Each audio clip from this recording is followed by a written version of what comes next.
Did you see that shit? MMA podcast. Hosted by mixed martial arts journalist Mike Strauss, aka Strauss21, and Chicago's number one underground comedian, Apollo Taj Mahal. Thank you for listening. I am Mike Strauss, aka Strauss21, with Chicago's number one underground comedian, Apollo Taj Mahal. We appreciate it, guys. If you like the interview, and I know you will, be sure to go ahead and listen to the full episode.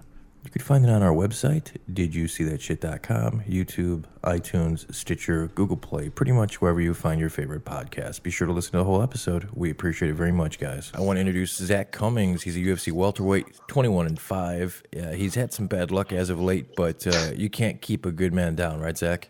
Never, man, never. I'm keeping on kicking, keeping on, and just ready for the next one. So speaking of the next one, has the UFC offered you anything, or is there anything in the works for you? No, I'm just right now. It's just a waiting game. You know, they said I sent my scans in, everything, made sure I was clear by the doctors and stuff, so they know I'm clear. They said I was good. They said just stay ready, and I should hear something soon. Just that was a couple weeks ago, so I'm still just kind of waiting right now. Very cool. So everything's okay. I know that you had some kind of accident where you slipped in the shower and cracked your head, right? Yeah, kind of. I was in the bathtub and was cutting weight. Did my initial cut, so it was just the first one, and then we drained the tub, and I was sitting on the side of it, and while they were trying to dry me off, I leaned back and I kind of fell backwards and stuff. But there was a handrail that was on the wall, and my head hit it and split me wide open and everything, and it knocked me out. So it was kind of hitting the back of the head. Just kind of blacked out for a second and looked up, and so blood was everywhere, and it just wasn't good. So I still tried to cut weight and stuff, and you know they kind of I had no idea how bad the back of my head was, but you know they were all telling me to chill out, and so I was like, no, I'm good, I'll just make weight. It's like, you know, can't hit me in the back of the head anyways. Like, no, it's a pretty big cut. And then Mick Maynard came in the hotel room and he's like, turn over, and I rolled over. He's like, yeah, bro, you ain't fighting. I'm like, well, okay, that's not fun. Well, I know you'll be back in there, man. Sometimes just, bad luck, shitty things happen. I'm in Chicago, and I have a sneaking suspicion, man. You know, you're a Kansas City guy, Missouri guy. And I have a sneaking suspicion that you might end up on that UFC 225 card here in Chicago. Right, I would love that. I fought in Chicago 2 years ago. I guess, so not last year, the year before. Henan Barrow and Dillashaw card, right? Yeah. I fought on that card, so I loved it, man. I have family in Chicago, and I love it, man. It's the fans are awesome there. They're big sport fans, so it's really it was really fun to fight there before. I'd love to go back. I would like something before that, if I could. So I think there's something in Brooklyn, April 7th, and then Atlantic City, April 21st. So I would rather get on one of those. I think pretty much every card before that's is full. So I think we asked for one of those. I just don't know if I'll get it. But yeah, I'd be down to fight in Chicago for sure. Well, you're a guy, man, that really is down to fight anywhere. I remember watching you and all the Grindhouse guys coming up way back on Access TV. Do you still hang out with like James Krause and all those guys, man? James is my teammate, business partner, my best friends. Yeah, for sure. So, I mean, we own gyms together. We train together all the time. We help coach with each, help coach each other, help coach others all the time. You know, we travel all the time. So yeah, I mean, I hang out with that whole group of people regularly, pretty much in Kansas City. So, even ones that still haven't fought in a while still normally come back and train every once in a while with us and hang out and stuff. So now we're still a big, close-knit family and team. That's awesome, man. Did you guys know, like, when you guys were all coming up, did you guys know that you really had something special? I don't know. I mean, I think we saw it in each other, but I don't know.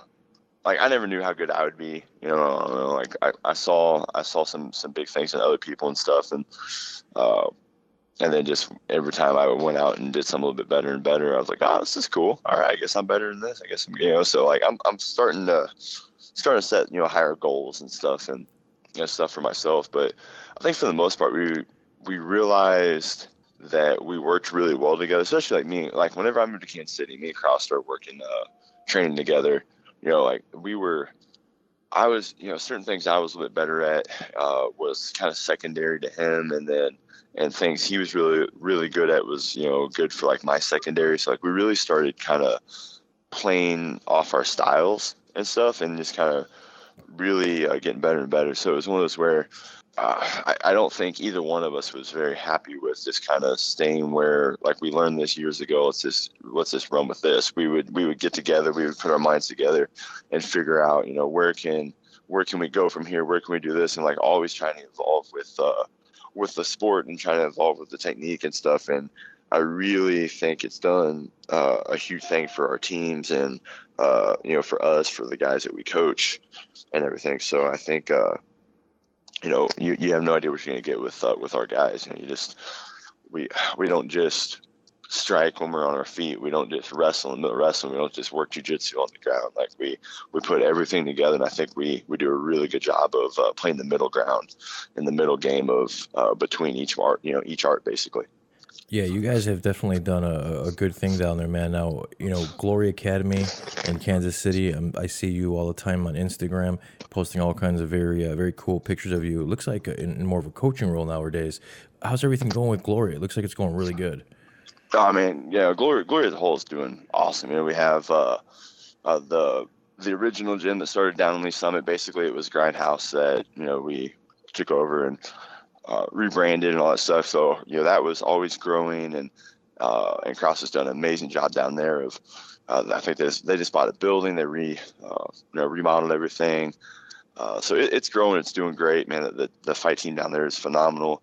And then we were able to open up a second location, which is the one that I opened up here up north in North Kansas City. And then it's grown a long ways. We started off in inside like a fitness gym, and it was like a little cave area. I don't know. And then we outgrew it and moved to up on top of the strip mall and stuff, and we were in a good spot. And now we've been operating out of our new spot for about a month now, but next Saturday is going to be our grand opening.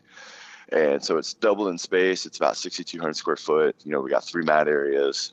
I'm really, really excited about this. So I've just been, man, we've just been getting crazy trying to get this spot together and everything. And it was happening in the middle of that fight camp. And I, had, one of my business partners did, help so much by not caring if I was here or not. He kind of, he would ask me questions. He knew what I wanted and stuff. And then he would really do whatever he could to get help and get that done. So while I was, out in Denver or Vegas training or whatever, they were sitting here, and we had some great members that would step up and help us get a lot of work done. So, I mean, it's hard playing, the coach role, the business owner role, the athlete role and stuff. So me and Cross are both doing it. We're trying to juggle it as much as we can. You guys are definitely both capable of doing it, I'm sure, man. I can't wait to see you back inside the octagon. Hopefully sooner rather than later, man. Hopefully you get on one of those I agree, man. East Coast cards, man. People don't realize, man.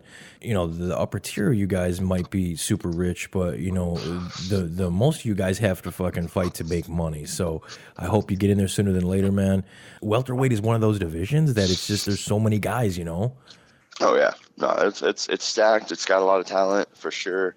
It's just it's a weird place. There's some guys that has been in the UFC and in the sport so long. So, and even though they take quite a bit of time off, like Condit, he was gone for I don't know how long, and then but still was hanging around the rankings, but then came back and fought and stuff. So I mean, like it's hard. There's a lot of good guys in that weight class, and there's some guys outside the rankings that are also very, very tough and dangerous. So, and I feel like I'm one of those guys. So I don't know, man. It's exciting. I mean, I don't know how much longer I'm going to stay down at welterweight. I'll probably go back up to middleweight at some point, but I'm still good. I'm still able to make it there now and stuff. I just I want to see what I can do at welterweight, I guess, before I decide to go up. So I'm just not quite done with it yet. Yeah, no, I hear you, brother. If you can make the weight, do it.